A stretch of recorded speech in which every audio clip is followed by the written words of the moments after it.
The Committee on House Administration will come to order. I note that a quorum is present. Without objection, the chair may declare recess at any time. Also, without objection, the meeting record will remain open for 5 legislative days, so members may submit any materials they wish to be included therein. Thank you, Ranking Member Morelli and members of the committee for joining us for one of our most important oversight hearings this Congress. Chief Manger, it's good to see you again. Thank you for joining us as well. Every day, the men and women of the United States Capitol Police safeguard the Capitol, not just the buildings, but the visitors, staff, and members inside. This protection also extends to district offices and members' homes across the country. Just yesterday, staff and Congressman Jerry Connolly's Virginia office were attacked by a person with a baseball bat. This is abhorrent, and there's no room for political violence in our country. I'm grateful to local law enforcement who responded within 5 minutes and to Capitol Police for their constant coordination with local law enforcement. During a time when threats against members and staff remain at record highs, I personally want to say thank you to the men and women of Capitol Police for all that you do. In doing your job, the Capitol Police ensures Congress can do ours. This week is National Police Week. As we honor law enforcement across the country, I can think of no better way to say thank you to the rank and file men and women who serve the United States Capitol Police than having a conversation with a department leadership about how we can equip them with better tools and training and ultimately work to depoliticize Capitol security. Following the January 6th attacks on the Capitol, Capitol Police was placed under scrutiny by Congress and the general public. Since that time, the department has seen numerous reviews from federal oversight entities. Over 100 recommendations resulted from these reviews, with trends focusing on failures in intelligence gathering and sharing, communication breakdowns, equipment training, leadership, and accountability. Much of the department's focus over the last couple of years has been on closing these recommendations.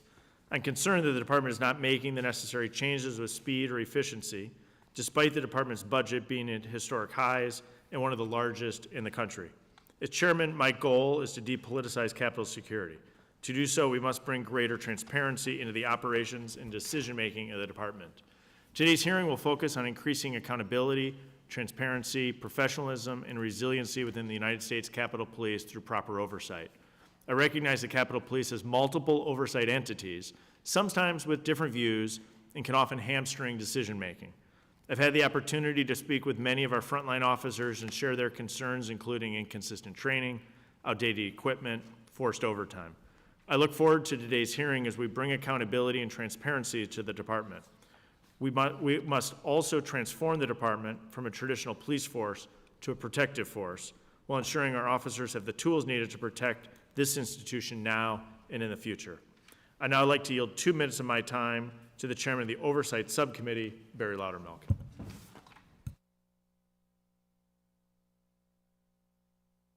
Too many buttons up here now. Thank you, Mr. Chairman. Chief, thank you for being here. As chairman of the Subcommittee on Oversight, I'm focused on identifying the security failures leading up to and on January 6, 2021. I'm concerned that to date those failures have not been sufficiently addressed and that the department is not fully prepared to handle threats to the Capitol in the future. As I've reviewed the records from the former January 6 Select Committee, I have more questions than answers related to Capitol security. For example, in a recent court filing, several federal law enforcement agencies, including the FBI, DHS, stated that they had plainclothes officers at the Capitol that day, as did Metro Police Department. Today, I'm sending a letter to the Metro Police Department asking for more information about the officers that they had at the Capitol that day. They were wearing plain clothes, as would be expected during a major event. If they had prior threat intelligence to send officers to the Capitol that day, did they share that with Capitol Police? And if Capitol Police was aware of serious threats, why weren't they prepared? The many post-January 6 after-action reports made clear we did have the intelligence, but there was a clear failure by U.S. Capitol Police leadership, specifically at the Intelligence Division, to disseminate that information. Instead, our frontline officers were left unprepared. This isn't a political issue, and I'm sure my Democratic friends are willing to engage in a fair and factual assessment of the leadership failures at the U.S. Capitol Police during January 6th. I'd like to submit for the record a transcript from a recent Fox News interview with former Capitol Police Lieutenant Tariq Johnson, who had repeatedly pleaded for help from the department leadership over Capitol Police radio frequencies, yet he was met with silence every time. Without objection. His fellow officers heard the radio, where was U.S. Capitol Police leadership when officers pleaded for orders, direction, and assistance? After taking action into his own hands and getting members of Congress to safety, instead of receiving recognition, he was demoted. Meanwhile, other officers and employees of the Capitol Police have been allowed to write books, make media appearances, and work with members of Congress to influence legislative activity. It's clear our officers were failed by some in leadership that day. There must be accountability so it never happens again. Thank you, and I yield back. I now recognize Ranking Member Mr. Morelli for 5 minutes for the purposes of providing an opening statement. Thank you, Mr. Chairman, both for giving me an opportunity and for convening this hearing. And thank you, Chief Manger, both for your service and for appearing before us this morning. The women and men of the Capitol Police are heroes. Their actions on January 6th saved our lives and may well have saved our democracy. To every one of the nearly 2,000 sworn members of the Capitol Police, thank you. And during this National Police Week, I also want to thank all law enforcement across my district back home in New York and across the country for their extraordinary service to our fellow citizens. I look forward to discussing how we can best support the department and hearing about the progress made implementing the Capitol Police Inspector General's reform recommendations. But first, I'd like to set the record straight on a few things, because some of my colleagues have a habit of saying one thing while doing another. House Republicans started this Congress talking frequently about how Capitol security needed to be depoliticized. Despite this, they've spent much of this Congress inserting politics into Capitol security. For example, earlier this year, the Secret Service asked the Capitol Police Board to authorize a temporary security fence around the Capitol for the State of the Union address, a designated national special security event that brings virtually the entire leadership of the United States federal government into one room. The Senate Sergeant-at-Arms and the architect of the Capitol voted to grant the Secret Service request. Speaker McCarthy pushed to decline the request. Next, the Speaker provided unfettered access to sensitive Capitol security footage to Tucker Carlson, an entertainer who said the January 6th attack was a false flag operation and that the rioters were peaceful. Speaker of the House contributed to an attempted whitewashing of day one Capitol Police officer described as like something from a medieval battlefield where he fought hand-to-hand and inch by inch to prevent an invasion of the Capitol by a violent mob intent on subverting our democratic process. 2 Capitol Police officers died from the events of that day. 140 law enforcement officers were assaulted. More than 1,000 rioters have been arrested, including more than 200 who were charged with assaulting a law enforcement officer. For the first time in decades, we've seen convictions for seditious conspiracy. Providing that security footage to Tucker Carlson over the strenuous objections of the Capitol Police was an insult to the grievously injured and to the families of the American heroes who died because they fought to protect us all sitting on this dais today. To me, backing the blue includes listening to the Capitol Police when they tell us that releasing sensitive Capitol security footage makes everyone who sets foot in the Capitol, including the officers themselves, less safe. It also includes listening to nonpartisan security officials when they tell us what resources they need to protect us and themselves. But the original Capitol Security Supplemental Appropriations Bill that met the needs identified by nonpartisan Capitol security officials did not receive a single Republican vote. I frequently hear from my Republican colleagues that they're the party of law enforcement, but it was a Republican chairman of the House Judiciary Committee who suggested he'd defund the FBI, and House Republicans introduced the Abolish the ATF Act. Last week, the Judiciary Committee couldn't even report a resolution expressing support for law enforcement unless support for federal law enforcement was removed from the resolution.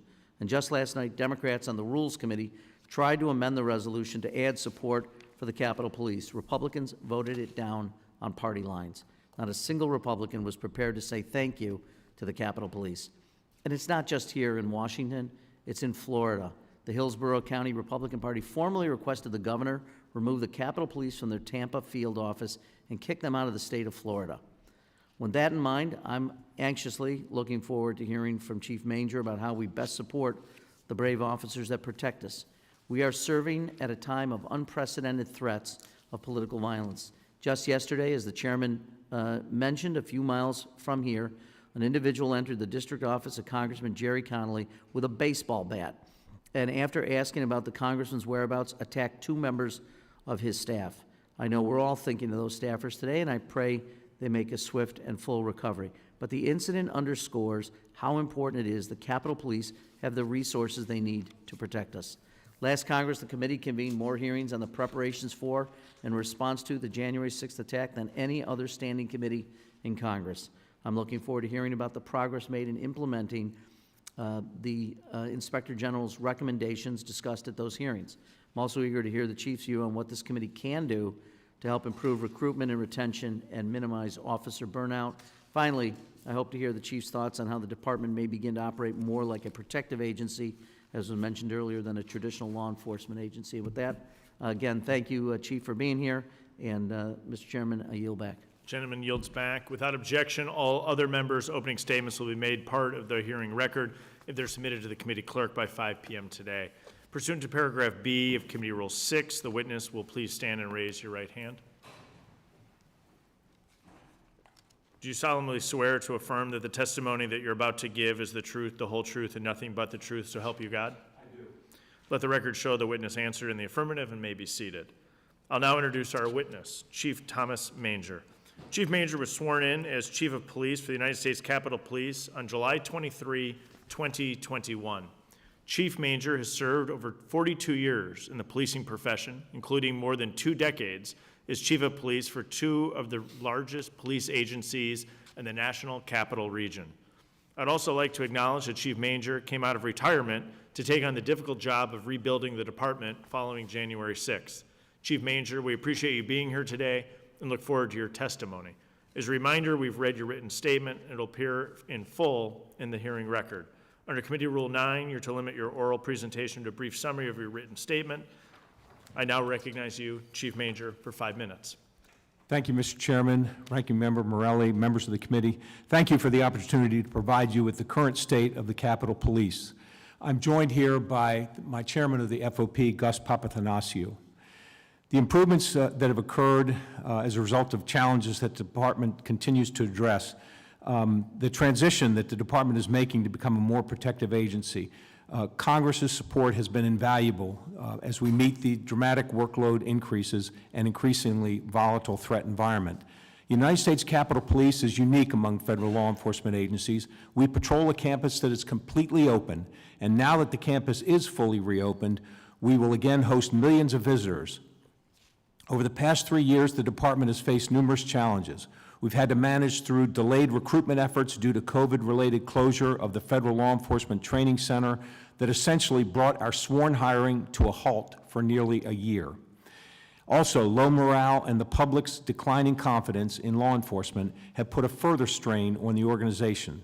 Since the start of the pandemic, approximately 429 officers have left the department, of which 358 left after January 6th. After FLETC reopened, we committed to onboarding 288 officers per year in order to get ahead of attrition. So far, we've been successful in getting ahead of that attrition, bringing on 484 officers over the past 2 years. The current number of sworn employees on the department is 1,994 officers. That includes everyone from the chief down to the officers that are in recruit training.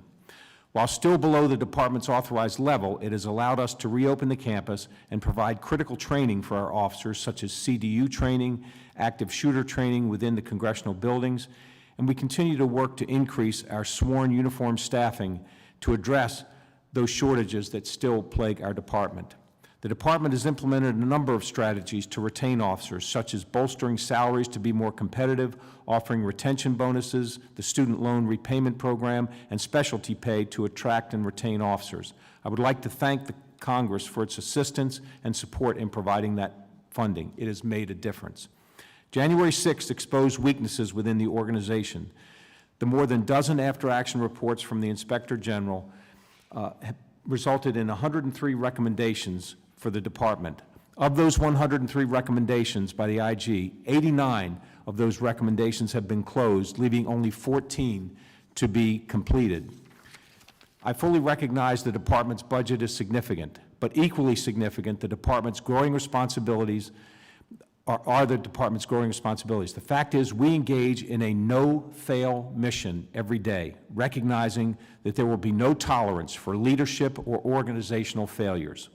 One of the biggest challenges we face today is dealing with the sheer increase in the number of threats against the members of Congress. It's gone up over 400% over the last 6 years. We've had a member of Congress brutally assaulted, another member was attacked on the campaign trail, and the husband of a former House Speaker was critically wounded in a politically motivated attack. These events demonstrate how the Capitol Police need to transform into a more protective agency, one that concentrates on protecting members and their families throughout the country, not merely in Washington, D.C. Upcoming conventions, upcoming elections, and the increasingly heated political rhetoric further heighten the prospect of future security risks and challenges that the department will need to be prepared to meet. The department has struggled to retain personnel in our Dignitary Protection Division and our Criminal Investigations Division. DPD is staffed at approximately 70% of the level from what it was prior to January 6th. This is due to retirements, resignations, and transfers. The Uniformed Services Division is strained as well. We have moved some officers from the Uniformed Services Division over to DPD to address those staffing shortages. The department recognizes the new and evolving challenges will continue to emerge. Strategic planning, forward thinking, proactive versus reactive policing, that is the new operational model that is best suited to confront the operational challenges facing the department today and in the future. The old approach of member protection has been replaced by the need to protect a member's environment as well as the member's family. Keeping you and your family safe must be a top priority. While the USCP has made significant strides toward right-sizing our department-wide staffing and pivoting toward a more protection model, more work needs to be done. I thank the committee for its support and greatly appreciate our continued partnership with Congress. Thank you very much, Chief Manger. In consultation with the Ranking Member Morelli, members will have 2 opportunities to ask questions of our witness today. I'll begin by recognizing Mr. Loudermilk for 5 minutes for the purpose of asking questions. Well, thank you, Mr. Chair. Chief, thank you for being here today and making yourself available for this. And I want to make it clear to everyone as we go forward. Chief, you weren't in the Capitol Police or in leadership during the events of January 6th. So questions are not directed at you personally, but our questions are going to be directed to your position in your ability to look back and help us get more understanding of what took place, where the failures were, and of your position to help correct things going in the future. So I just want to make sure everyone in the press understands these are not directed at you since you were not here. My first question is regarding after-action reports. Now, during a congressional baseball shooting, which I was there, I was on the field, the Capitol Police after-action report of that event was nearly 40 pages long, and it involved only 2 Capitol Police officers. But the after-action report following January 6th was less than 30 pages and involved virtually every officer in the Capitol Police. Can you explain how the disparity there? I mean, it would seem to me that we would have volumes of after-action report.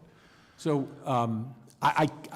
in a word, I can't. However, what I can say is that there were over a dozen after-action reports related to January 6th, and they specifically talked about intelligence failures, leadership failures, equipment failures, training failures, planning failures. So you had reports that sort of looked at a sort of a very narrow piece of the failures at January 6th, and I think that is the reason that there were so many of them. Were these Capitol Police originated reports, or are you talking about the reports from the Senate investigation and the Republican investigation? I know that Mr.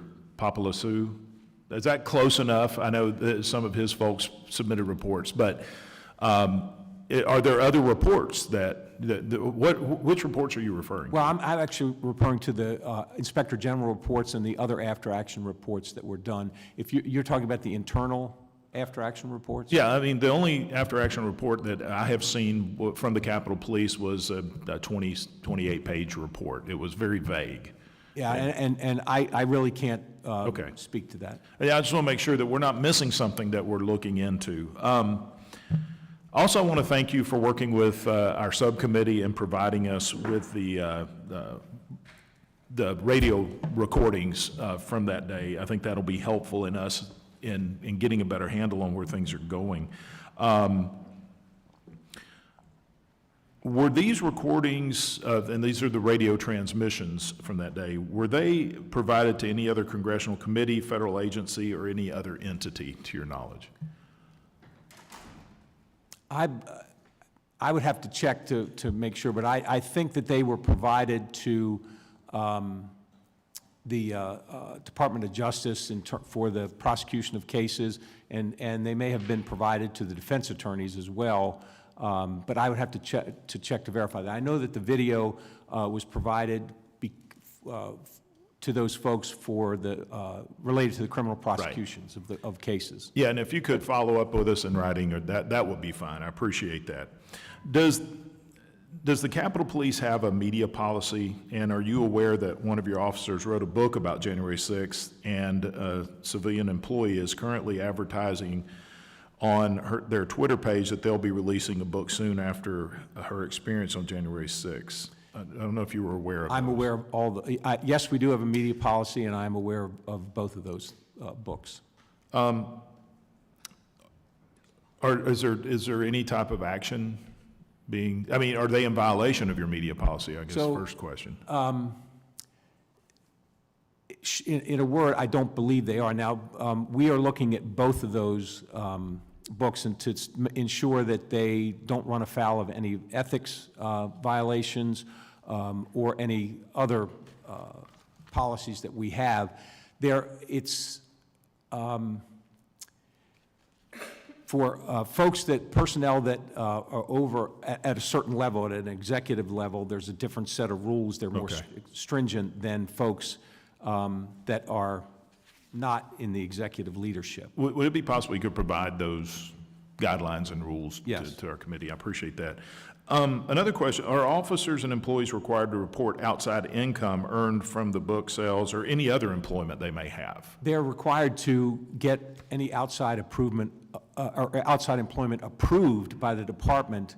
I don't believe that we look at the money that they make from their Okay, outside. so if somebody does have other employment, they have to report that or Have to get... report that, and it has to be approved by the department, yes. Okay. I see my time is up. The other questions I'll pick up on round two. Thank you, Chief. Appreciate it. The gentleman yields back. Ranking Member Morelli is now recognized for 5 minutes. Thank you, Mr. Chairman. I'm going to use my 2 different times. First, I want to use it to talk a little bit about access to security footage of January 6th.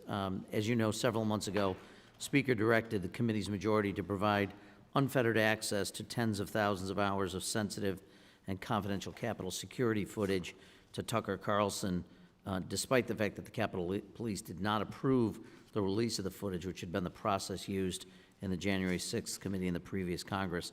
Before he was fired, Mr. Carlson was a Fox News personality who has regularly spread conspiracy theories involving January 6th, including saying that the attack was a false flag operation supposedly organized and orchestrated by law enforcement. So, first of all, Chief, was the January 6th attack a false flag operation orchestrated by law enforcement, in your opinion? Not in my opinion. No, in my opinion, it was not. Were the rioters on January 6th peaceful? No. And March 6th of this year, I just also note, Mr. Carlson aired misleading out-of-context footage from the recordings provided to him by the Speaker and made a number of vile statements, said that the rioters were peaceful, and I appreciate you clearing that up. The Capitol Police's General Counsel said in a court filing that release of unvetted Capitol security footage will result in the layout, vulnerabilities, and security weaknesses of the U.S. Capitol being collected, exposed, and passed on to those who might wish us to attack the Capitol again. Do you agree with that statement? I do, but I think it's important to mention that I had expressed that sentiment to the committee and was told by the committee staff that before any footage would be released outside the committee, that we would have the opportunity to review if it was security sensitive. Well, and to your point, was information released to Tucker Carlson without your sign-off?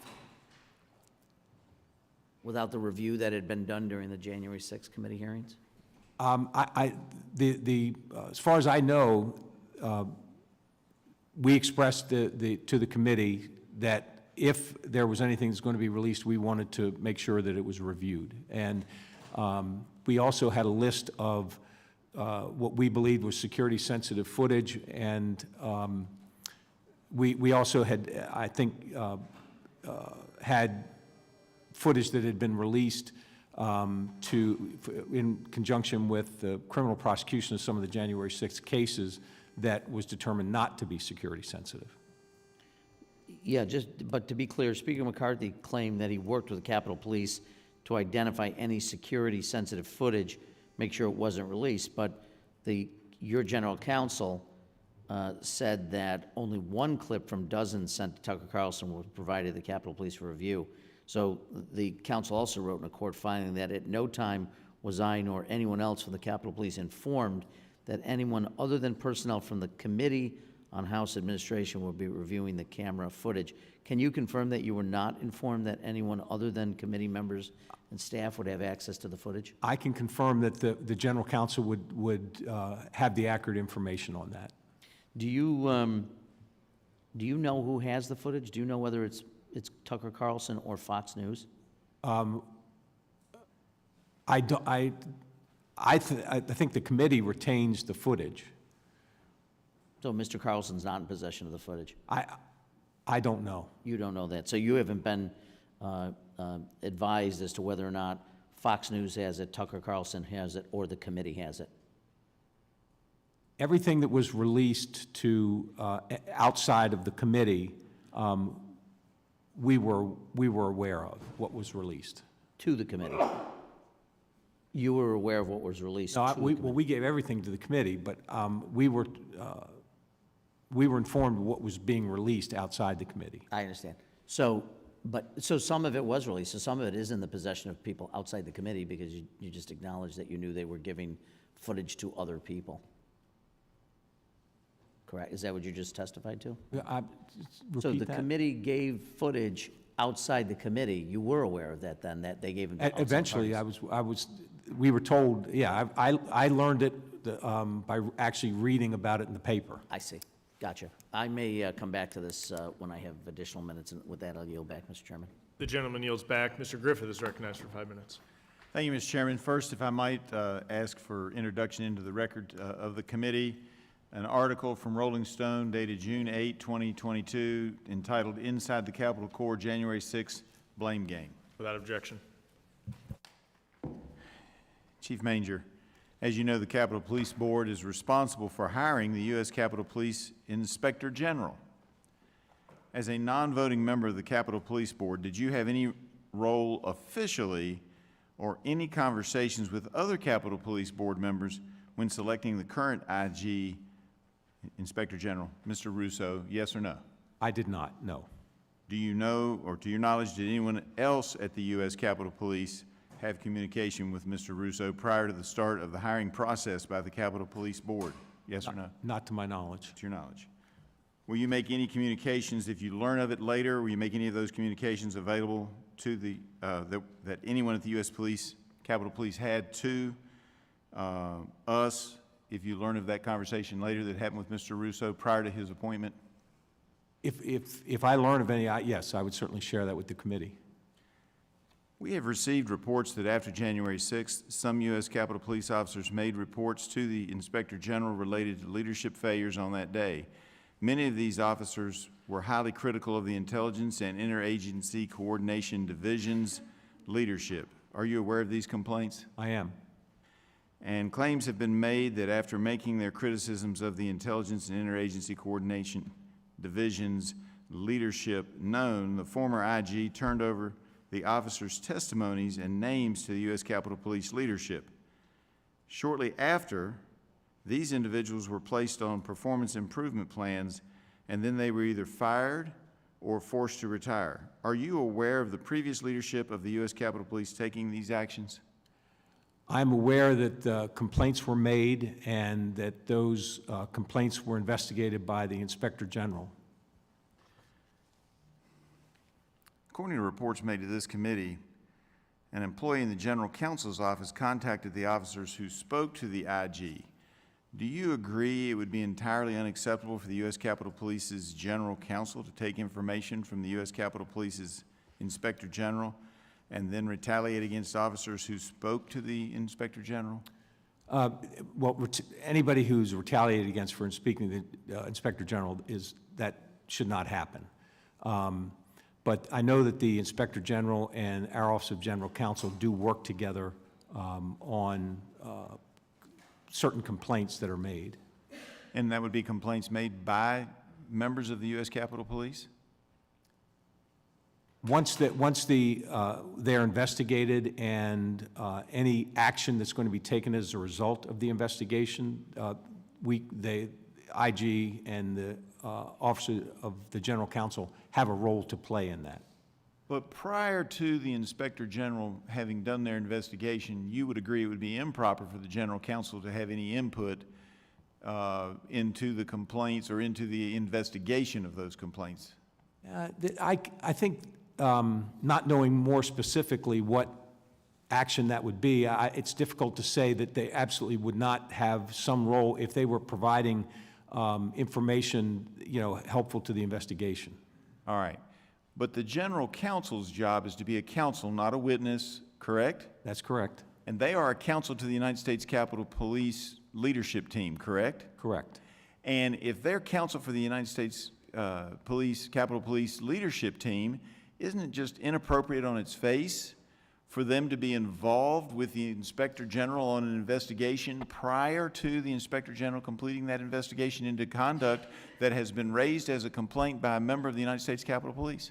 I don't know why they would have any input prior to the investigation be completing. Once it's completed, I understand, but prior, And I understand. don't know what so you would agree with me that that would be inappropriate behavior? again, not knowing specifically what the issue is, but in general, yes. I mean, I can't imagine any situation. Can you imagine a situation where that would be proper? I can't. Depending on the investigation and what the question was, I would never say never, but I'm agreeing that generally it would not be appropriate. All right. Under your leadership, would you ever allow that to happen in your department? You've indicated you didn't think so, but you might. No, that's not what I said. What I'm saying is that I would ensure that the integrity of every investigation, whether it's by the Inspector General or whether it's done by my Office of Professional Responsibility, those investigations have to be done fairly, accurately, and with integrity. All right. I see my time is up. I yield back, Mr. Chairman. The gentleman yields back. Ms. Torres is recognized for 5 minutes. Chief, thank you for being with us today, and thank you for your leadership during these very difficult times. As I told you when we met last week, for some reason I thought you were here a short few months, but it's been 2 years, almost 2 years. So thank you for the leadership that you have provided to this campus, to our officers during the time that you've been here. Over the last few months, I have had an opportunity to meet with police departments across the U.S., some of them very large police departments such as the LAPD and the New York Police Department, to hear from them how they respond to large demonstrations and civil unrest, to hear from them how they put together an after an incident report, who gets those copies, and how they go back and either provide follow-up training to officers. They always take an after-action measure of their skills and then reassess from there. You and I talked about this last week. Last Congress, this committee held hearings on the department's preparation and response to the January 6th attack. A main concern was that the department's inadequate training of its officers, particularly the civil disturbance unit training, stood out as ineffective. According to the Inspector General, the departments didn't authorize the civil disturbance unit to use all available less than lethal munitions like grenade launchers and sting ball grenades because the department did not have the sufficient personnel trained to deploy those types of weapons. Additionally, the IG also found that 22 of the 29 containment emergency response team officers, known as CERT, were not qualified on their handguns, a basic training. And 21 of the 29 were not qualified on their rifles on the day of January 6th attack. We've come a long way since then, thanks to your leadership. Can you walk us through some of the processes and some of the training? And as I told you, I am not opposed to simulator type training, but that type of training does not take the place of real life training for officers, face to face with either an angry crowd or people that, may not be having a great day that day.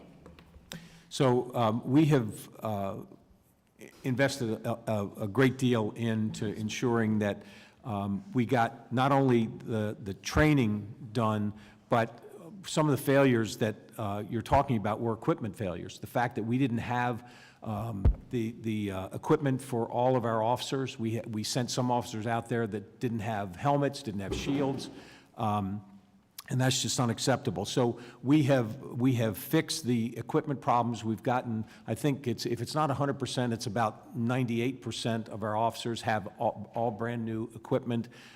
They've been trained with the equipment. And with regard to the training that we're doing, we brought in outside experts to teach the leadership of our civil disturbance unit to ensure that we are using best practices from the departments that you talk about. I mean, LA, NYPD, who have a great deal of experience with that. So we've increased the training, and we've ensured that every officer gets the CDU training. And in fact, what we do is when an officer graduates from the academy, they spend a week right after that getting their first CDU training, and they get issued their equipment. And so that we will have gotten to a point where all of our officers are getting the training. In addition to that, I agree with you. I mean, virtual training is great, and it gives us great opportunities to do, but you also have seen that we've started the active shooter training, and the best practice is to do the training where you will actually be performing. And for that, I am grateful for the alerts that I get every single day, every single week about trainings, simulations that the officers are doing while we are here and while we are working out of our districts. It is unconscionable to me, the quality of performance from the previous chief. It is surprising to me that he was allowed to stay on even a day after, January 6th. I think that he should have been arrested and tried for his crimes committed against Capitol Police officers for failing to provide the proper training to them. So I thank the change and thank you for your leadership, and I yield back. The gentlewoman yields back. Ms. Bice is recognized for 5 minutes. Thank you, Mr. Chairman, and thank you, Chief, for being with us this morning. Chief, do you agree that there was an intelligence failure on January the 6th? Absolutely. And United States Capitol Police had a dedicated intelligence division on January 6th referred to as the IICD, correct? That's correct. Who is the Assistant Chief of Police for the Capitol, for UCSP, in charge of intelligence on January 6th? The Assistant Chief was Yogananda Pittman. And was Ms. Pittman promoted to Chief of Police? She was made the acting chief after the chief was fired. And you mentioned to Mr. Griffin that you were aware of the serious allegations that were made by officers about the failures of the IICD. leadership and the potential subsequent retaliation that was taken against those officers. Is that correct? Well, I did not agree that there was retaliation against the officers, but I'm aware of the complaints, yes. Okay, fair enough. Ms. Pittman was the head of the IICD on January 6th and then was made interim chief of police shortly after. She was both the person rank and file officers went to the IG about, thinking that their identity would be protected, and she was the chief of police when those officers were subsequently retaliated against for blowing the whistle about the failures. Would you agree with that? So, yes.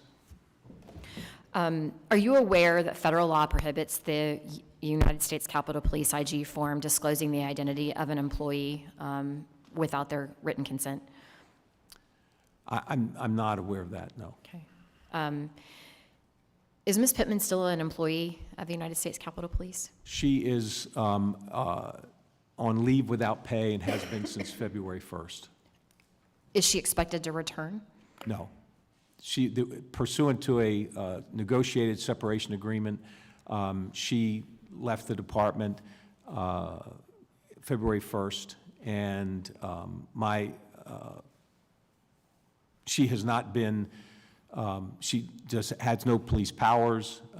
She has not been paid. There's been no double dipping, but she had She has not been paid, is that, you said that she correct, has since not been paid February since 1st. February 1st? Yes.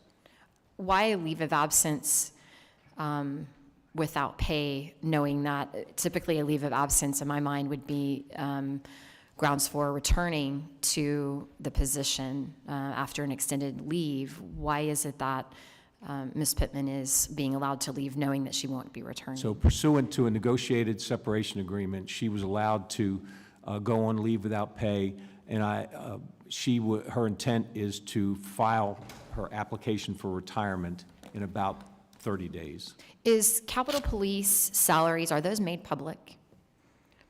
I know that those that are statutorily set are.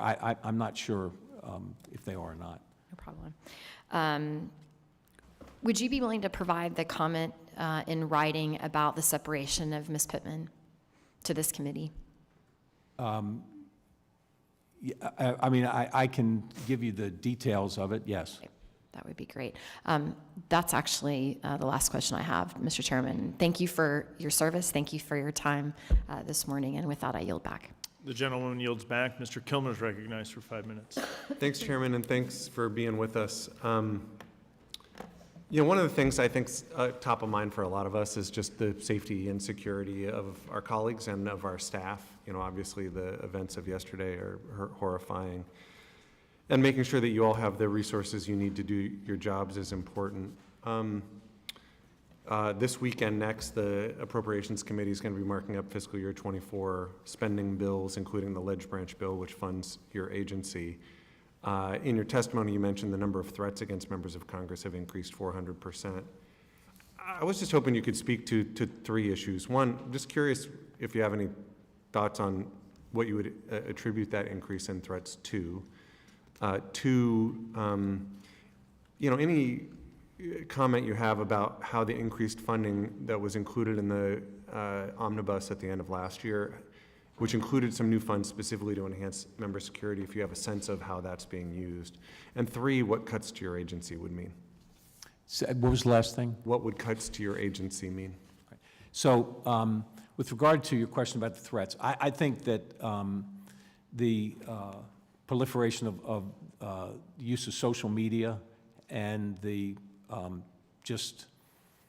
increasing divide in our country politically has a lot to do with it, and a lot to do with the increase in threats.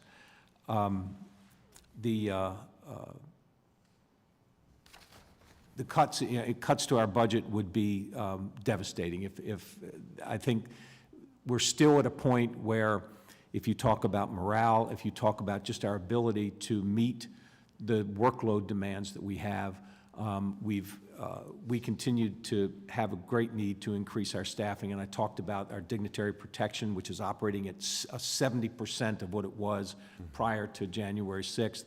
And with the increasing enhancements to protection for leadership, which should have happened years ago, especially with the two positions that are in a line of succession for the presidency, that they were woefully understaffed, and we've got them to a point where I think is more appropriate for our leadership.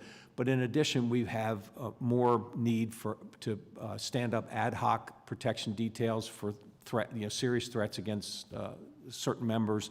And remind me what the second thing was that you wanted. How you use the funding from the omnibus. So we actually used it to address a lot of the equipment needs. We used it to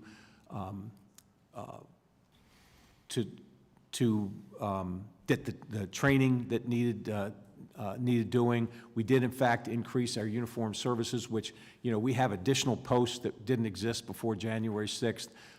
We have increasing demand, expectations and demands from members of Congress to, put folks at different garage entrances and to get back to opening doors at, around with these, at the office buildings to get folks in more quickly. So we've used it for staffing and training and equipment and a host of other things. But they were really, when you looked at the recommendations that came out of the Inspector General reports, a lot of it was just to address those. So many of them talked about we needed more resources, more staffing, and to make improvements, and a lot of it was used to accomplish those recommendations. I'm not sure I'm looking for you to comment on how I'm going to close out here, but I'll just share with you, and I guess with my colleagues too. I chaired the Modernization Committee in the last Congress. To me, one of the things that we came up short on, you mentioned succession planning, for us was issues related to continuity. The only way to replace us on the House side is through special election, which, according to the Association of Secretaries of State, takes about 4 months. It's awful for us to think about worst case scenarios, but there's some, right? Event at a caucus retreat could flip a majority. A mass casualty event, under the rules as the House currently exists, is the House consists of whoever's left, which you could be in the midst of a national crisis and have a body with no institutional legitimacy. So I, in my office, and hopefully we're working with the chairman and others, we're going to take a look at that, because I think this is not a problem that's a daily problem, but when it becomes a problem, it's going to be a really big problem. Mr. Kimmel, if I could just react to that. Yeah. I said in my comments that we are undertaking a no-fail mission. And this is exactly the kind of situation where when we, with the upcoming conventions coming up, with all of the events that members of Congress do in their home districts, we can no longer just say, well, boy, I hope that goes okay. We've got to make sure that we're doing everything we can to ensure the safety and security of the members while they're not just here in D.C., but when they're at home. And this is where the transition to this being a more protective agency really becomes meaningful. And we can't do that without resources. But now, I will tell you that we've gotten funding, in the supplemental, we got funding to ask for help and to pay for help from state and local agencies, and that has been a great resource to have, and we've got a lot of cooperation, but that needs to continue, and it needs to actually increase. Yeah, I'm with you. Thank you, and thank you, Chairman, for letting me go over a little. Gentleman yields back. Dr. Murphy is now recognized for 5 minutes.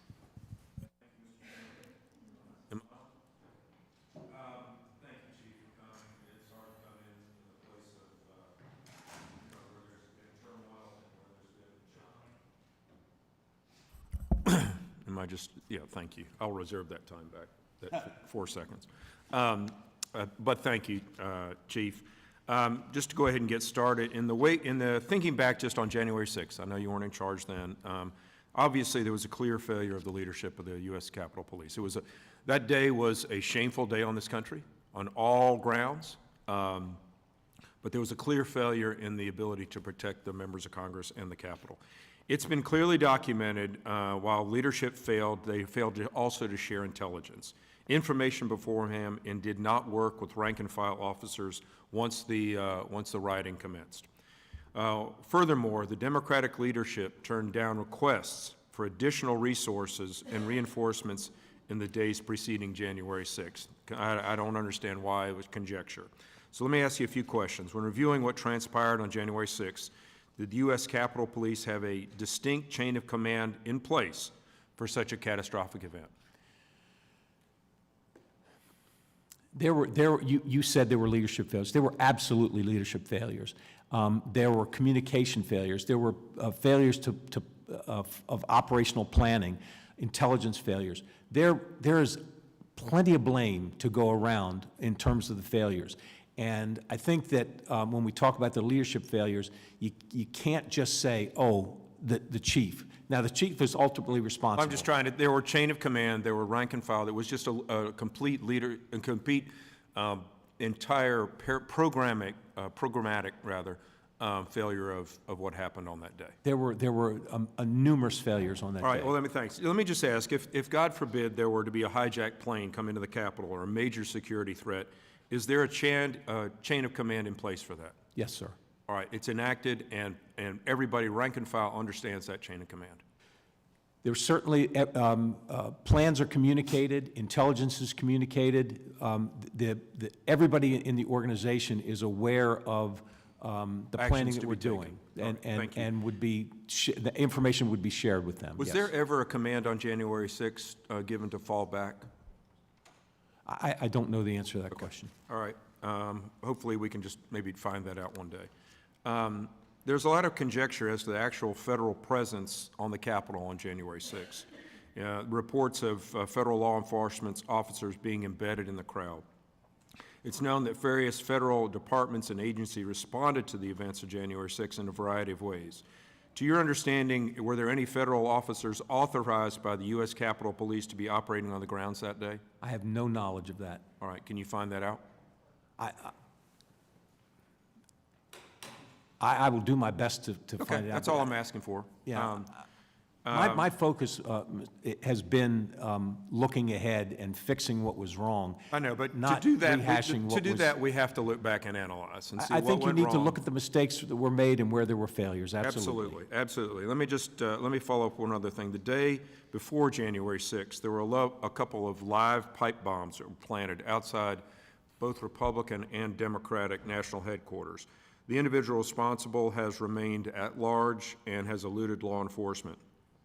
Have you or others at the U.S. Capitol Police been briefed on the current status of the FBI? I hesitate even to say the FBI today, given what happened yesterday, an ATF investigation into the attempted bombings on January 6th? I'm aware that it's still an active investigation. When new information is determined, it's shared with us, yes. Have you received any update recently? Not recently, no. Not recently. To your knowledge, any idea on who the targets of those bombs were? I don't know. Don't know. Okay. Mr. Chairman, I think I'm good. I'll yield back. The gentleman yields back. Ms. Lee is now recognized for 5 minutes. Thank you, Mr. Chairman. Chief, thank you for being here today and for your testimony. As Chief of Police, you serve as an ex officio member of the Capitol Police Board, and I want to discuss with you today the Police Board's efforts in promoting both transparency and accountability. In 2017, the Government Accountability Office was asked to review the Police Board's operations, including the board's accountability and level of communication. The GAO report recommended that the Police Board revise its manual of procedures to fully incorporate leading practices, including evaluating its performance, engaging with stakeholders to incorporate their views as appropriate on any changes. Stakeholder management and attention have been a recognized issue for the Police Board since 2017. Recommendations included linear tasks like notifying stakeholders that certain information on the board's decisions and operations is available to them. There's previously been mentioned that the police board routinely upclassifies matters as well, which is problematic because the police board shouldn't have authority to do that, and it also undermines transparency and accountability for those stakeholders and oversight. So going back to that 2017 GAO report, what steps, if any, has the Capitol Police Board taken to announce its regular board meetings to stakeholders, including the public, to ensure that there is notice and an opportunity for the public to be aware that the police board is meeting? So I do know that the manual of regulations has been updated, and I know that we have begun doing regular meetings with stakeholders. And in fact, we have one coming up here shortly, another one coming up shortly. So I know that there have been things that we've put into place to try and increase that transparency. Could you tell us a little bit more about those stakeholder meetings and who is being included and the level of participation they're having? So the Capitol Police Board invites staff and members and staff to these meetings, and anyone can attend. Do you know the last time Congress had an oversight hearing for the Capitol Police Board? I don't. Would you support this committee conducting an oversight hearing for that board? I would have no objection to it. Okay. And what steps, if any, has the Capitol Police Board taken to routinely release minutes of its proceedings or summaries of proceedings or actions taken there, again, so that the public, so that we can have better information about what is going on within those meetings? So I know that the minutes are taken. I get copies of the minutes and the board decisions that are made at those meetings, or they're documented in those meetings. I don't know who that's distributed to. All right. And going back to the 2017 GAO report, there was mention in that report that decisions of the police board are, once a decision is reached, it is unanimous. Do you have any insight about that practice and whether it is still operationally expected that decisions of the board will be made on a unanimous basis? The concern is that such a practice might stifle the opinion or perspective of members of the board during the hearing itself. So I can tell you for a fact that not all decisions are made. We've had 2-to-1 decisions made. And now, as you know, I'm a non-voting member, so I don't get a vote. But again, it's typically, most of the decisions are unanimous, but there have been some that were not. And then, of course, you know, as a legislative branch entity, the Capitol Police is not subject to FOIA requests like other policing and protective agencies, and does not publish its Office of Inspector General reports publicly like other inspectors general. What steps do you believe the Capitol Police could take to become more transparent to the congressional community and to the public on your current and ongoing future needs with respect to your budget, your resources, the things that you need from us? So I come from a background of a local municipal police department where everything was FOIable, and it was routine. We routinely released reports to the public. The federal government has a different system. There have been times when I've been told, well, we don't release this or that information, and I'm sort of surprised because I'm used to releasing that sort of information. So I think that I have had no objection in terms of releasing information to the public. I believe it's the way it should be. You know, with the caveat that there's certain things, active investigations and other security sensitive information that you may want redacted, but in general, I have no objection to reports being released. I'm used to that. Thank you. And thank you, Mr. Chairman. I yield back. The gentlewoman yields back. The gentleman from Ohio, Mr. Carey, is now recognized for 5 minutes. Thank you, Chief. I appreciate you being here today, and I will tell you that I think you probably, you know, a lot of people think I have a hard job in Washington, but I think your job is probably the hardest. And, you know, I look at my colleagues across the aisle. There's nothing more important to me than the safety of the members and their staff, and I appreciate everything that you do. So I'm going to go into a couple questions that I have. And has the Capitol Police Board given the Inspector General the green light to proceed with publishing all the IG reports? Not to my knowledge. Okay. Is there a reason? I don't know. Okay. Well, can you describe the nature of the conversations between you and the members of the board or with the IG regarding the promulgation of the IG reports? So one of the things that the IG reports don't belong to me, they belong to Right. the IG. Yeah. And so when people say, well, Chief, why aren't you releasing the report? I cannot and will not release reports that are not mine to release. Okay. So what additional steps beyond the Appropriations Committee's direction are necessary, if any, to allow the IG to publish those types of reports, in your opinion? I think whether it's through board regulation or statute, that there would need to be a change there. Can you describe what the change needs to be? Well, that those reports would be made public. Right, which you support. I have no objection to it. Okay, all right. In light of your service on the Capitol Police Board, which oversees the IG, can you provide us a timeline of when the IG will begin publishing the reports online? Do you have any idea? I don't. No idea? Again, that would be up to the IG. Okay, okay. Finally, would you support expanding the scope of the Inspector General to cover the Capitol Police Board, which is currently excluded from the oversight of that office?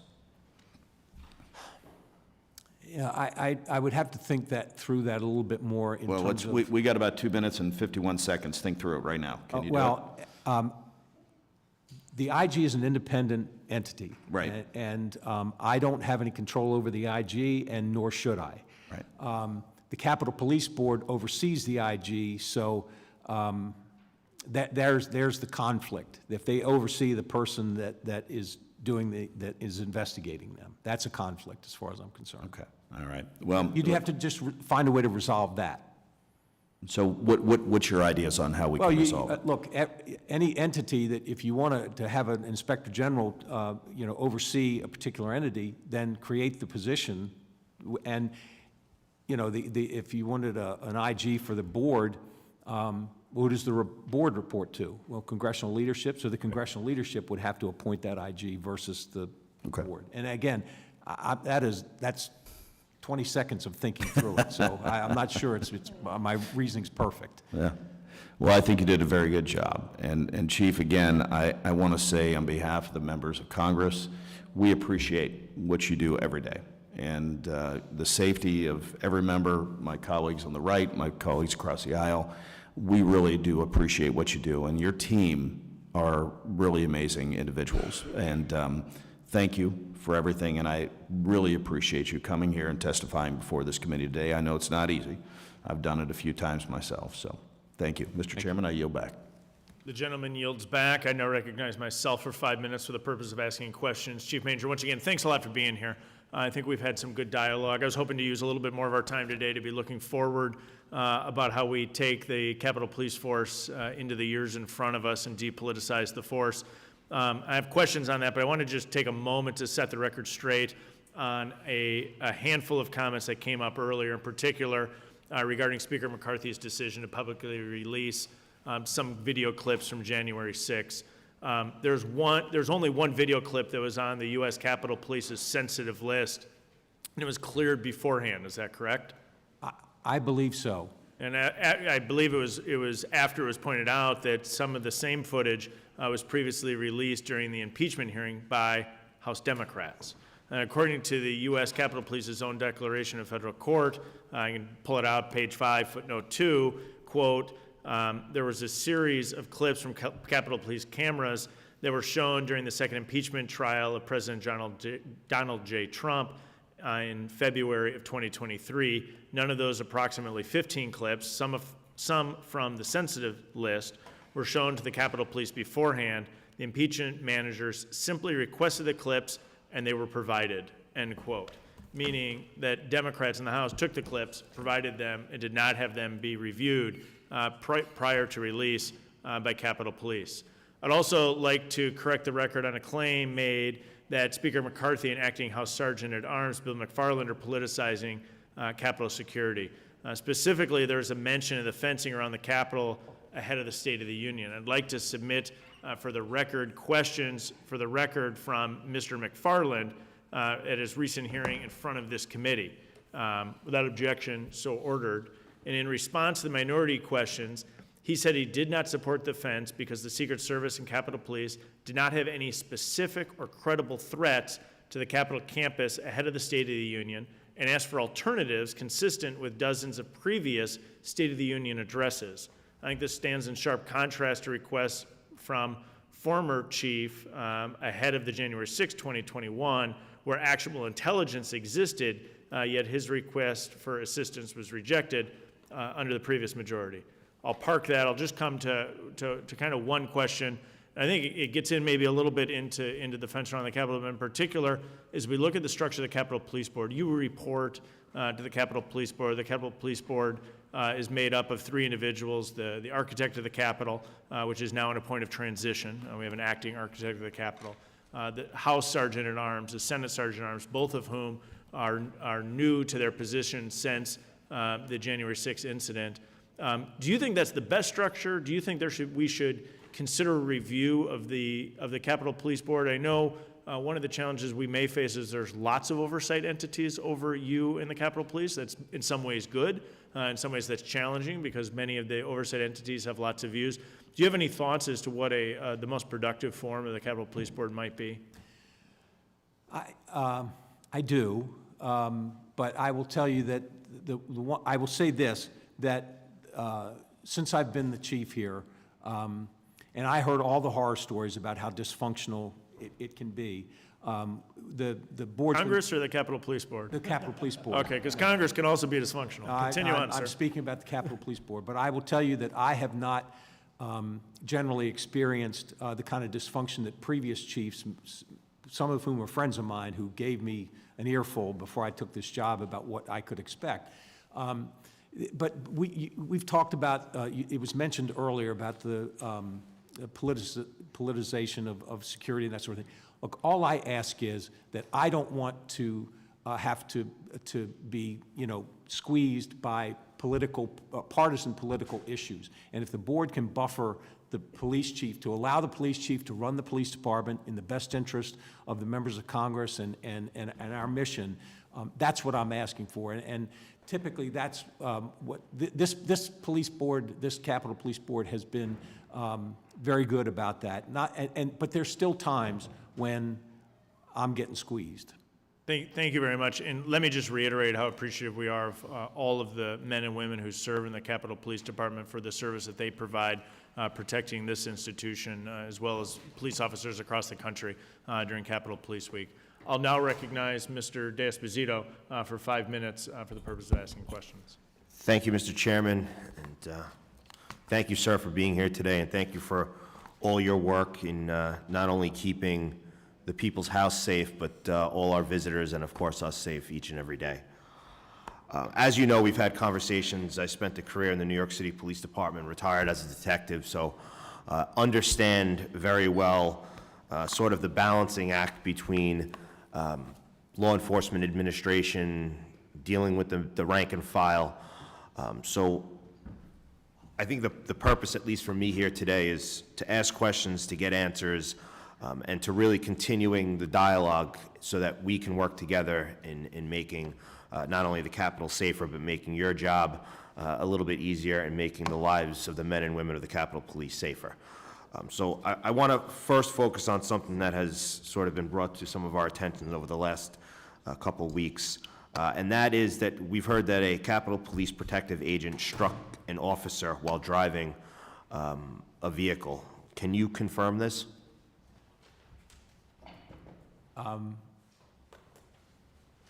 Say a Capitol Police officer struck. Yeah, a protective agent struck an officer while driving of an official vehicle. If that's, it may have happened. Okay. I've not seen any investigation on that yet. Okay.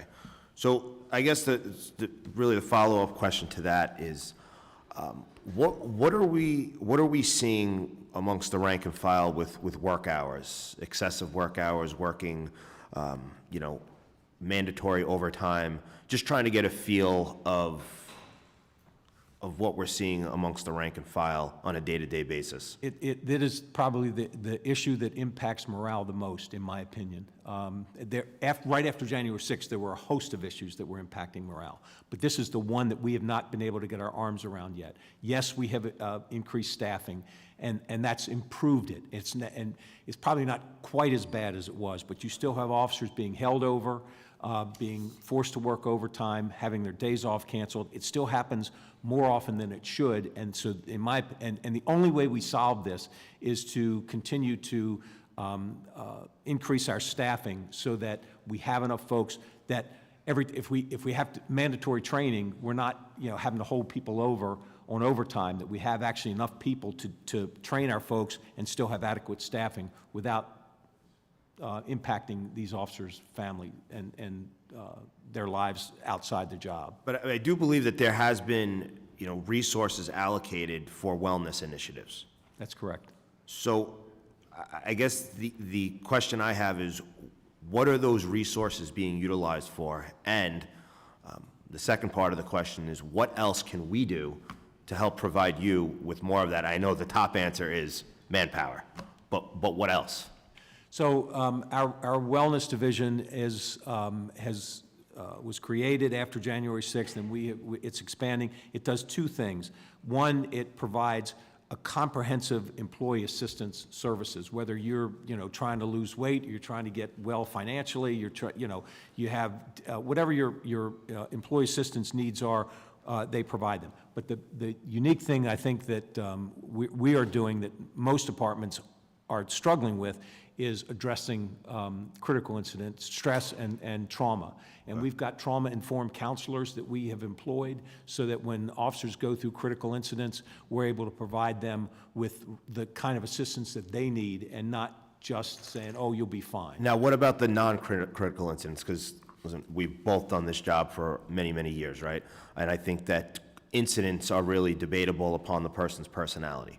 Well, that's where you need somebody who's a trauma-informed counselor to determine, you know, you and I could be at the same incident and it impacts me very different than it impacts you. So this is where you need trauma-informed counselors to be able to give us the right help that we need. Okay, so now I know my time's ticking, so I'll get into some command structure in the second round, but I want to focus quickly on training.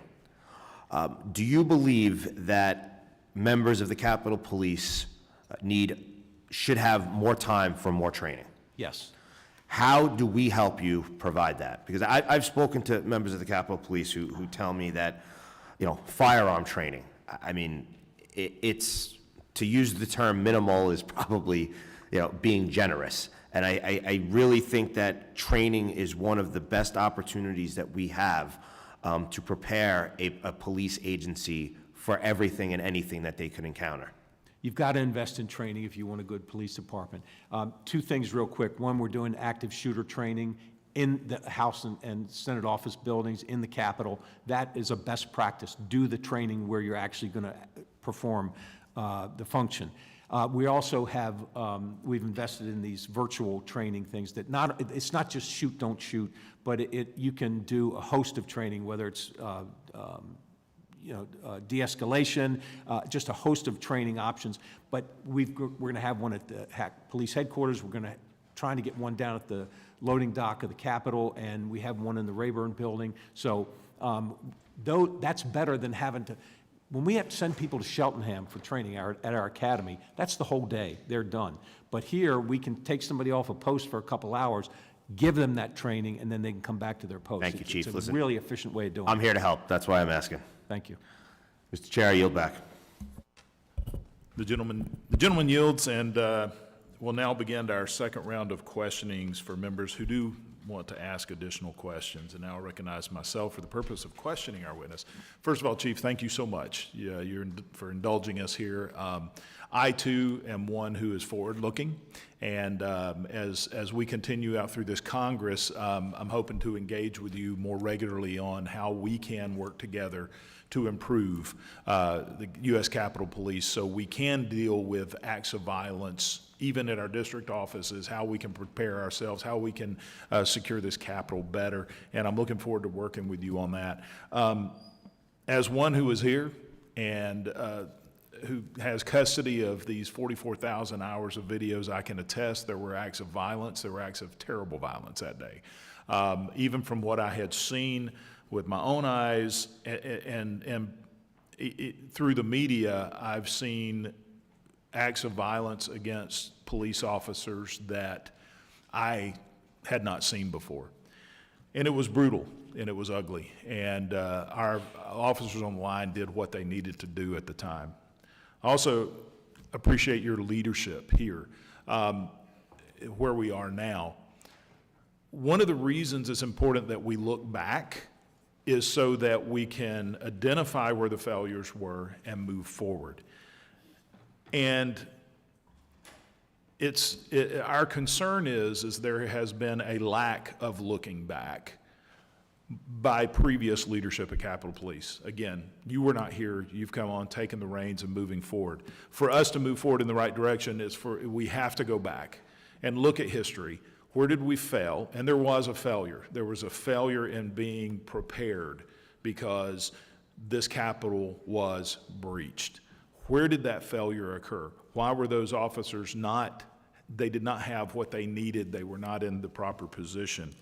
And I say that there appears that there has been a lack of interest in going back by previous leadership. As we discussed, the lack of after-action, what I would think would be an appropriate after-action report done by Capitol Police. Yes, there were other entities that did that, but as someone who served in the military in leadership positions, I would be the first one who wanted to look at my own failures and see where did we go wrong. There was the fact the January 6th committee, the select committee on January 6th, had a blue team that they were dedicated to looking back, finding the failures, and making corrective action. We're the custody of the January 6th documents. We have very little information from the blue team. It's as if any work that they did was suppressed, or it's not existence, or they didn't do anything. What I'm getting at is, I don't think there's been a real effort to really look at what happened, not to cast blame, but to rebuild in a way that will never happen again. And that is our goal of the Oversight Subcommittee. It's not to cast blame, it's not to point fingers, it's to find out what really happened, look at that in a constructive way moving forward. And with that, the only question I have in the second round here would be, as we do this, as our committee looks at this in a bipartisan manner, there is information that we would need to obtain. And are you willing to make officers available for bipartisan interviews to help us gain information that we need for our report? Will you make that commitment? I would have no objection to that. I appreciate that. And also, just because of what we have seen, and there's been some questions of this, will you commit to this committee that no employee at the Capitol Police will face retaliatory actions for speaking to this committee? I can guarantee you that will not happen under my watch. And I believe you, Chief, and I appreciate it. Thank you for the job that you do. I have no further questions at this time, and I recognize the ranking member, Mr. Morelli. Thank you, Mr. Chairman. I just want to make note for the record. This committee held 6 hearings looking back at the shortcomings of the Capitol Police during the last Congress, so it's not as though this hasn't been looked at and should continue to be looked at. Second point I want to make is, seems to me there's a substantial difference between footage being used during impeachment hearings of the President of the United States following the January 6th attacks and footage being given to an entertainer, Tucker Carlson. Those are dramatically different things. I don't need you to comment on it, Chief, but I just want people to recognize, and I think any citizens viewing would understand that those are 2 pretty dramatically different things. And finally, while much has been made of intelligence failures, and we need to do everything we can to improve intelligence, I don't think all the intelligence of the world would have prepared anyone for the President of the United States being in the ellipse on the day that we were about to certify the Electoral College and telling a crowd of supporters, some of whom were armed, that they should march to the Capitol and that he'd be going with them. So all the intelligence of the world would not have protected us from that. And I want to just make sure we stay focused on some of the important things that led up to the January 6th attack. I do want to, though, one of the things that I found most troubling about the Inspector General's findings related to training of the Containment Emergency Response Team, the CERT team, and there was a contract for training with Northern Red, a private company based in North Carolina, whose website contained prominently displayed symbols from Nazi Germany that had been appropriated by white supremacist groups in the United States. In 18 and 19 alone, 2018, 19 alone, the department spent $100,000 for this training. Does Northern Red continue to provide training for the department? I don't believe so, but I will confirm that for you. Very good. The facility for Northern Red is about 250 miles from Washington. By comparison, FLETC's facility is in Cheltenham, Maryland, about 16 miles from Capitol Hill. The Secret Service training facility in Beltsville, Maryland, about 15 miles from Capitol Hill, and the FBI Academy in Quantico is about 40 miles. I know this predates your time at the department, but why would officers have to travel a total of 500 miles to train with a private entity when so many federal law enforcement training centers are located right here in the D.C. area? Do you know, Chief? Well, I will tell you that we are working with our partners, the ones you just mentioned, because I think it is more efficient. And I note that the training with Northern Red must not have been very great, because on January 6, 2021, 22 of the 29 CERT officers were not qualified on their handguns. 21 of the 29 were not qualified on their rifles. That's a substantial percentage of the CERT officers who were not qualified. Can you describe what the concept of being qualified on a weapon, and can you give me some assurance that all officers are now qualified on their weapons? So I can tell you that my understanding is they are. You need to qualify with a numerical score that demonstrates your proficiency, and if you don't meet that proficiency, you don't carry the weapon.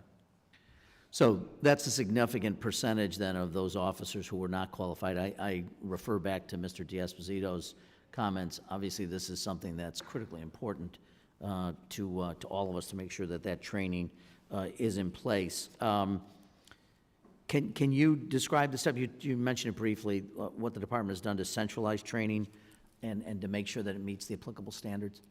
So one of the problems was we were so short-staffed that we couldn't break officers out from their daily duties to get the training. So we've been able, with the additional staffing, we've been able to do a better job at that. But we've also brought the training to them by bringing the virtual training here to this campus, by doing the active shooter training on this campus.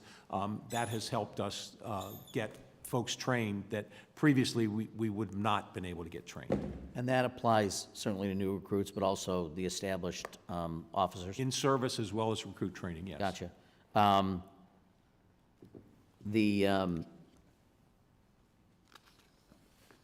just curious to well, I'm actually out of time, but before I do that, and I appreciate you being here, Chief, appreciate your service. And before I close, I'd like to ask unanimous consent to enter into the record the following piece of information. First, an article from the Tampa Free Press dated May 6th of 2023 entitled Hillsborough GOP Seeks to Boot U.S. Capitol Police Out of Tampa in Florida. An article from The Hill dated March 7th of this year entitled Capitol Police says it reviewed just one January 6th clip Tucker Carlson showed. An article from Roll Call dated January 9th, 2021 entitled GOP Bill for Capitol Security Cuts House Version by 2/3. I'd also like to ask unanimous consent to enter into the record an affidavit from the Capitol Police General Counsel in the case U.S. versus Pope. I'd like to ask unanimous consent to enter into the record an affidavit from the Capitol Police General Counsel, case of U.S. versus McCahey and Stevens. I'd like to ask unanimous consent to enter into the record a memorandum from Capitol Police Chief Tom Manger to the department related to the Tucker Carlson disclosure. Finally, two other pieces I'd like to have unanimous consent to enter in. Washington Post article dated July 28, 2021, the false GOP claim that Pelosi turned down National Guard before January 6th attack. And finally, Appendix 2 of the January 6th Select Committee report, D.C. National Guard preparation for and response to January 6th. I'd like all that entered into the record under and ask unanimous consent for that. Without objection. Thank you, Mr. Chair. I yield back. And the gentleman's time has expired. And just one area of point of clarification that regarding the surveillance that was released to Fox News or made available to Fox News, that there was only one clip of all of that was on the U.S. Capitol Police sensitive list, and it was cleared by U.S. Capitol Police beforehand, after it was pointed out that the same footage was previously released during impeachment hearings by House Democrats without being cleared. And is that correct? I believe so, yes. Okay. At this point, I recognize the gentleman from New York, Mr. Disposito, for 5 minutes. Thank you, Mr. Chairman. And Chief, I just wanted to, I regretted to not say it in the beginning. Starting on Thursday with our bike ride from the Capitol to the memorial, the vigil on Saturday, events on Sunday, on the lawn yesterday, you were present at events throughout this weekend, and I just want to let you know that it doesn't go unnoticed. And I know that a lot of people are appreciative of you taking the time to be there, so thank you. Thank you. I want to take a quick focus on command structure. And we'd probably agree that you ask individuals in any departments throughout this nation if there's a lack of command structure and or accountability, you're going to get a lot of different answers, right? Being a chief of police, you deal with a lot of different personalities each and every day. So obviously we're here today because we want to help you do the best job that you can do. How many command level vacancies does Capitol Police currently have? I know that we have a number, and it's probably less than 5, if you're talking about at the ranks of assistant chief, deputy chief, and inspector, which are the top levels, probably 3 or 4, I Okay, think. and you may be able to answer this, maybe you can't. Is there a reason why they're vacant? Yes. Okay. Because I made a conscious decision not to fill the vacancies at the upper ranks, because with every, and you know this, with every promotion I would make, there would be one less officer on the line. And we did not have that luxury of being able to have one less officer than we had. We were short enough as it is. I was not going to compound that by making promotions to the upper ranks. So if you had to give a number, which I'm sure you have, how many officers are you short? Not command level, not bosses, rank and file. If you had to, if you had a wish list and you would say, this is the amount of sworn uniform officers I need to do the job, how many would it be? I would need about 200 more officers. 200 more. Than we're authorized right now. Okay, got it. And we're not at our authorized strength, so. Right. So you have under you 2 assistant chiefs? Yes, Okay. And are any of them in acting capacities? both are. For any specific reason? Again, I did not want to make the promotions at the upper ranks because it would trickle down to being less officers on the line. Got it. You have how many bureaus are under the Capitol Police? Well, with the reorganization plan, there will be a third assistant chief. So right under the rank of chief, eventually, we're going to have 3 assistant chiefs and the chief administrative officer, which is a civilian, at the level of an assistant chief. Okay. And then the bureaus that they lead are what? The administration, the chief administrative officer has all the administrative Right. functions. The uniformed services division, that's all the uniformed officers. That would be like the chief of patrol? Correct. Okay. And then you would have, like, speaking to NYPD, chief of investigations Okay. and protection. And then we'll have a chief which oversees basically training, policy, inspections, those quality control issues that really speak directly to the culture of a department. And that's one of the recommendations that came out of the IG, that I think we needed to elevate the person overseeing those functions so that it really did impact in a positive way the culture of the department. Okay, so you have the CAO and then 3 others. Right now, 2, but we're creating and we're going to fill a third. Okay, so you would have full capacity at that point. Yes, sir. And now will the additional deputy chief, Assistant chief. assistant chief, I'm sorry, will they also be acting? Well, eventually, I'm actually doing the promotion processes for the ranks of inspector, deputy chief, and assistant chief. Got it. So my hope is that sometime this summer, we get to a point with the staffing that I am able to make Okay, those so- promotions. You're somewhat confident that at some point in the summer of 2023, the bureau, the chiefs that oversee the bureaus will no longer be acting but be in full capacity? That's correct. Okay. And just to reaffirm the numbers that you gave, in order for you to really be at full strength, you need 200 more officers than you are currently allocated. We're not talking about the individuals who are in the academy, the individuals who are out sick, the individuals who are on leaves of absences. We're talking about 200 more to your rank. We've currently authorized somewhere around 2,100. I think. So you need 2,300. That's correct. All right, got it. Mr. Chairman, thank you. I yield back.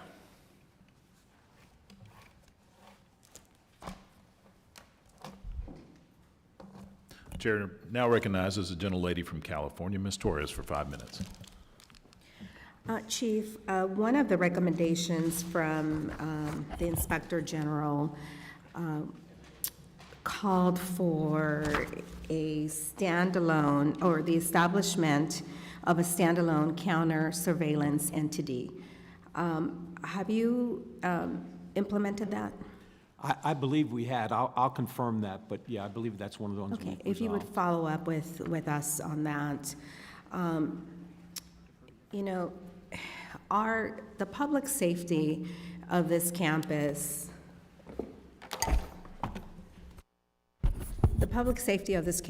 of the members that work here, of the people, millions of visitors that come each year, should never be politicized. Thank you for trying to walk that straight line, and although you're being pulled from every which way. It is concerning to me that many of the officers who saved our lives, their bravery, utilizing, their own bodies to protect us on that January 6th, many of them thought that the people who were here at the Capitol, the insurrectionists, the people who tried to hang Mike Pence, were people who had been invited to the U.S. Capitol by the former president of the United States. And they thought that the former president was going to show up here. Do the officers working today understand that whether the President of the United States orders his guests to come peacefully or not to the U.S. Capitol, they are to do their job to the best of their ability, regardless of who sends them here? Yeah, my officers understand that, yes. Thank you. In 2021, the Howard C. Leibengood Center for Wellness was established. Can you describe the services that they can provide, and is there any reluctance from Capitol Police officers to seek counseling? Right, so they provide comprehensive employee assistance plus trauma-informed counseling. And it's that is a broad array of services. But in any police department, there is always a stigma associated with asking for help. That's just the nature of being a cop. And so that's one of the things that we're working to overcome, to really encourage people to feel like it will be confidential. They can go to these things with confidence that no one's going to have any judgment about them asking for help. When I worked at LAPD, one of, this was a big problem for us, for civilians and sworn officers equally. So we developed at the 911 Center a peer-to-peer counseling program where you didn't have to walk into, a building that said mental health, where you can go to one of your peers and talk through the issues of the day. Do we have such a program here?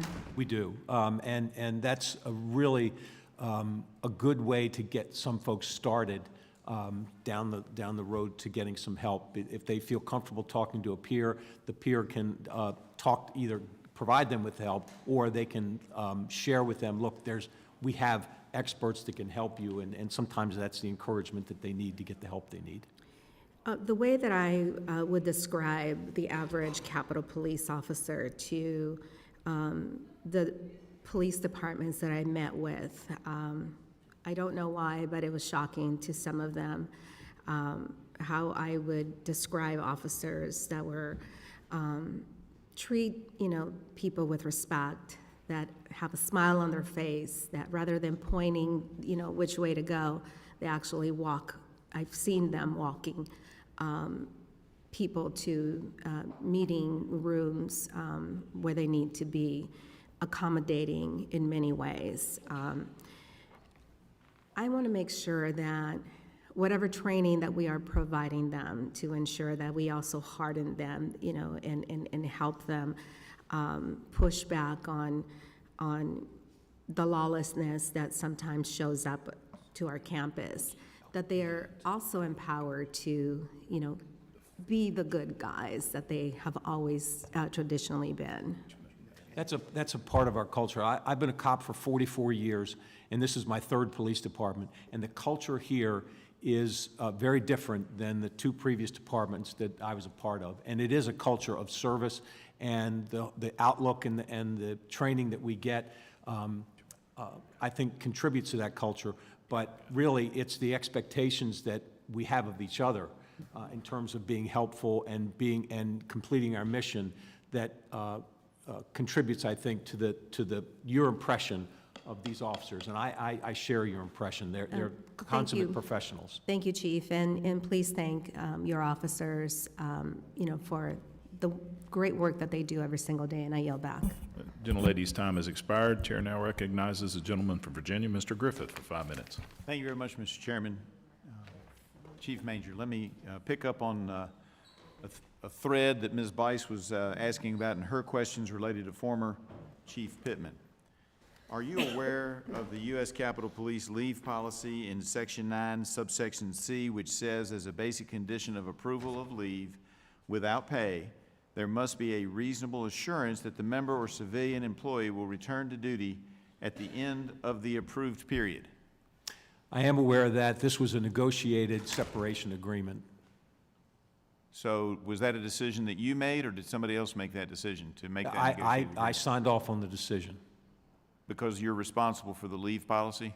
I'm responsible for doing what's best for the department. What benefits does Ms. Pittman get for being on leave without pay? She gets no benefits for being on leave without pay. She doesn't get any enhanced retirement or any other benefits? No, she will be able to she'll be able to apply for retirement benefits in about a month. But there was no enhancement. I mean, what does she get out of leave without pay? The ability to apply for retirement benefits again in about a month or so. So she does benefit even if it's indirect? I mean, couldn't she have done that if she had just retired early, or if she had, I mean, so she's getting a benefit from having been designated? She's eligible to retire in June, so she is able to retire, yes. Would she have gotten a lower benefit if she had retired at the end of January? I'm not sure she would have been eligible at that point. Well, if she left without being leave without pay, would she get retirement in June for the year she served here or not? I don't believe she would have. So she's getting a substantial benefit by being on leave without pay? She is eligible to retire in June. And yes. that's a substantial benefit to her, and that's in violation of the Capitol Police Board regulations prescribing unified leave system for members and civilian employees of the United States Capitol Police, is it not? It is not if it's a negotiated separation agreement. Where does it say that in here? Well, it doesn't say that in there, but we've done this, but it's been done before. And you're aware that she took another job February 1st, are you not? I am. And if we could submit for the record an article dated December 5th, 2022, announcing that Ms. Pittman, Chief Pittman, is now the chief of the UC Berkeley Police. Without objection. Thank you. Did anybody else participate in that negotiation? Chief Pittman's attorney, And you and the general counsel? correct. The Capitol Police Board was not involved? No. All right, let me go back to my original line of questioning that I was asking in regard to the officers who had raised concerns, and there were some issues whether they were retaliated against, if you'll remember. I know it's been a while, and you asked a lot of questions since then. But the officers who had concerns with leadership, and they brought those to the attention of the IG, the Inspector General, were any of those concerns incorporated by the Inspector General for the U.S. Capitol Police in any of the flash reports, yes or no? I don't believe they were, but I think they came afterward. And if I could just ask a clarifying question, when you say officers, are you talking about sworn police officers? You're talking about just the, because my impression was I'm these are talking about rank civilian and file employees. members of the United States Capitol Police. I'm sorry, I'm talking about rank and file members of the United States Capitol Police, Okay. okay? Will you make available to this committee by the end of next week all communications between the previous Inspector General and his staff and the U.S. Capitol Police? All previous communications between the previous IG. Inspector General and his staff. With regard to what? With regard to complaints made by officers about leadership on January 6th. If I have the authority to release those, yes. All right. And can you also look in to see whether or not you have authority, and I know this is a little bit grayer area, that would be the same question, but including General Counsel's office?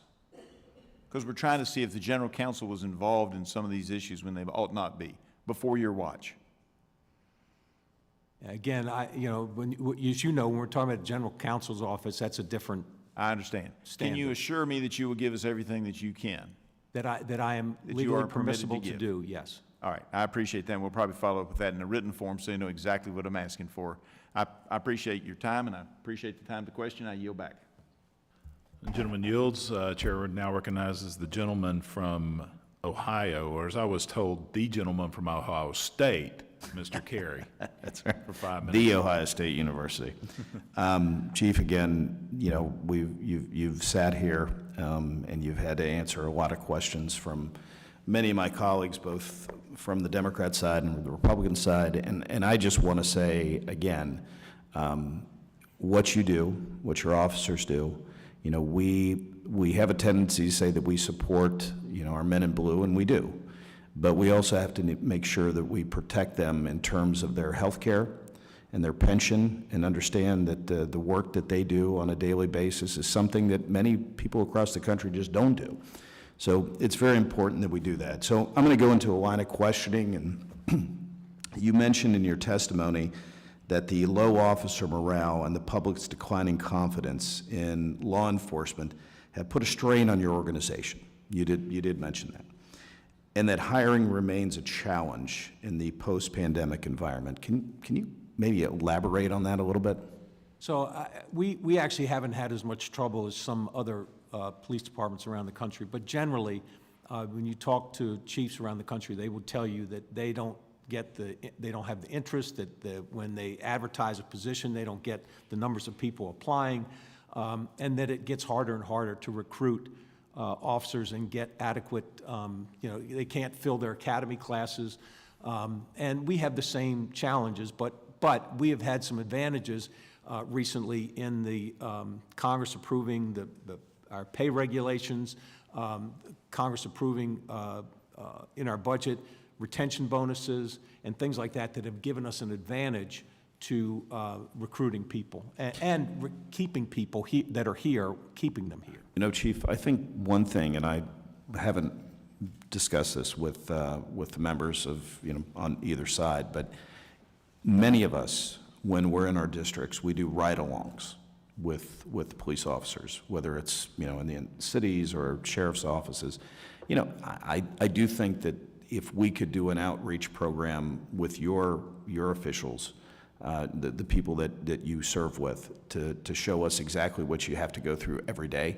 I think that would help us to better understand, what's going on with the safety of the Capitol. I think it would be something that I know my office would like to work with you on developing that. So let me ask you a couple other things. What are some of the most common complaints that you hear from your officers? That they get held over on their shifts when, with little to no notice. They'll be working day work, and sergeant will come and say, "Oh, we're short on evenings, so you got to stay for another 4 hours or 8 hours." That's probably the primary complaint that I hear, just it being held over. The folks that are working dignitary protection, Yeah. I wonder when they ever see their families, because seems like they're working constantly, and away from home constantly. And again, that's part of the job, and I know they understand that. But if we had adequate staffing with the dignitary protection, we'd be able to, allow people to get some days off, because we'd have other folks that can substitute for them. Thank you, Chief. Hey, Mr. Chairman, I'd like to yield one minute to you. Oh, I appreciate that. And Chief Manager, another point of clarification. There's been some comments here that the January 6th footage being provided to news organizations, and the implication is that Speaker McCarthy providing it to news outlets is somehow different than the impeachment managers making the same video public. However, those same impeachment managers actually posted these on YouTube, so it was publicly available, then used in other news programming. With that being said, I'd like to pivot to one other issue, and that is former Speaker Nancy Pelosi's daughter, Alexandra Pelosi, who had filmed an HBO documentary with clips showing the escape routes of congressional leaders on January 6, including Fort McNair. Did any of the footage in Alexandra Pelosi's documentary show sensitive areas of the Capitol that you would say should not be distributed publicly? Obviously, I had no control over I understand, yeah. But there were certainly things that, in the documentary that I was surprised to see. But my feeling is that, while that may have been shown publicly, I still have a responsibility for the video and camera video we have to ensure that security-sensitive information is not released. Do you know if, did she get prior permission from the Capitol Police to film and release the footage? Not to my knowledge. Okay. With that, I yield my time back to the gentleman from Ohio, or his time. And my time is 10 seconds over, so I yield back, Mr. Chairman. I appreciate that. And now recognize the gentlelady from Florida, Ms. Lee, for 5 minutes. Thank you, Chief. So I represent Florida's 15th congressional district, which includes the city of Tampa. And the city of Tampa is one of the places that the Capitol Police have established field offices around the country. And I've received some questions from the community about the field office and what it does. And I think it would be very constructive if you take a moment, tell us about those field offices, why were they established, and what kind of work are they doing out in our communities? So we get thousands of threats against members of Congress every year. And our original model was all of my investigators are in D.C. and they're just traveling all over the country. So we looked at where do we get most of the complaints, and we've got a field office in San Francisco, we've got a field office in Tampa, and we'd like to establish field offices in a couple other cities around the country so that we can more efficiently go to certain areas to investigate those complaints. There are two Capitol Police officers at that, and there's one attorney at that field office. And it helps us in terms of prosecuting criminal cases, because they investigate criminal cases for threats against Congress. And so it's much more efficient to have folks posted around the country because our responsibilities are nationwide in terms of those investigative responsibilities. And so, to be clear, the type of cases that they're investigating is active threats against members of Congress? Criminal investigations. Okay. And are there other types of criminal investigations that they're commonly seeing, or they're bringing back up to you here in D.C.?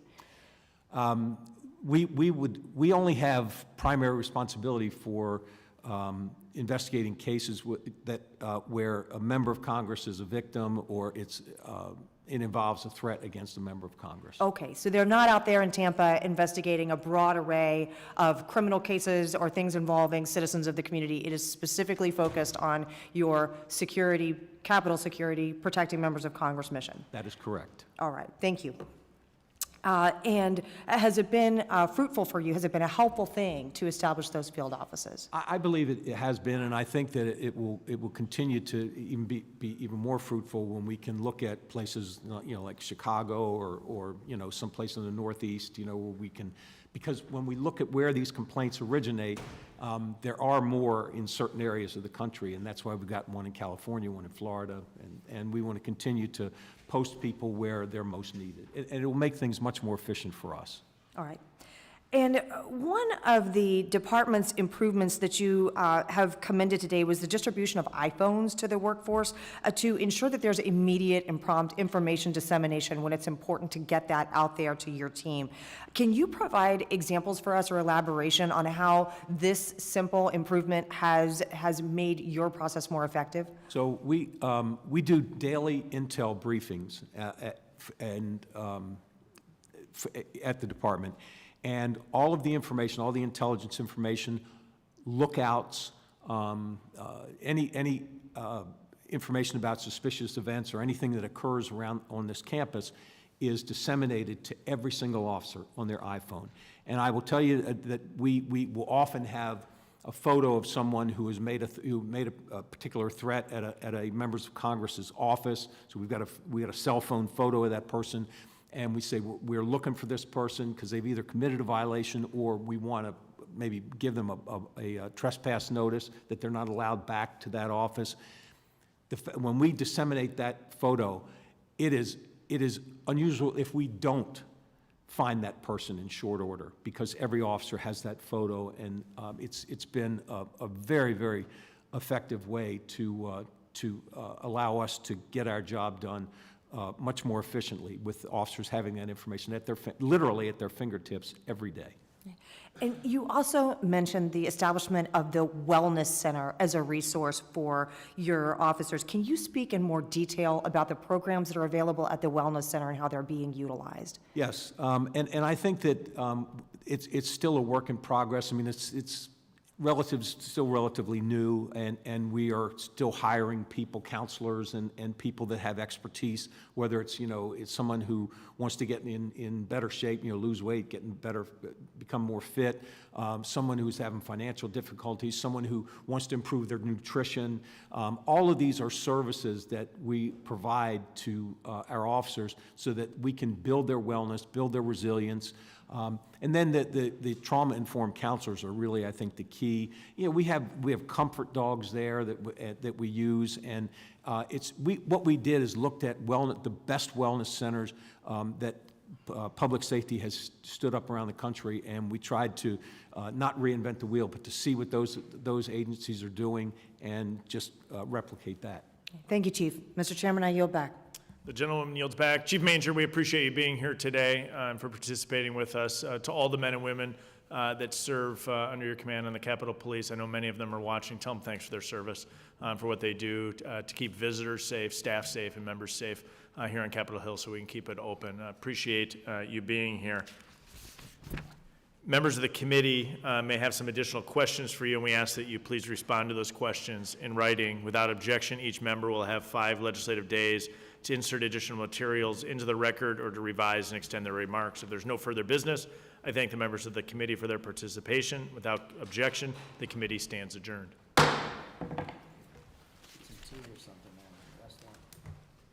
don't know what happened to me, man. I just went down like a ton of bricks on Friday. And I just have never come back. Like, it's weird. It's not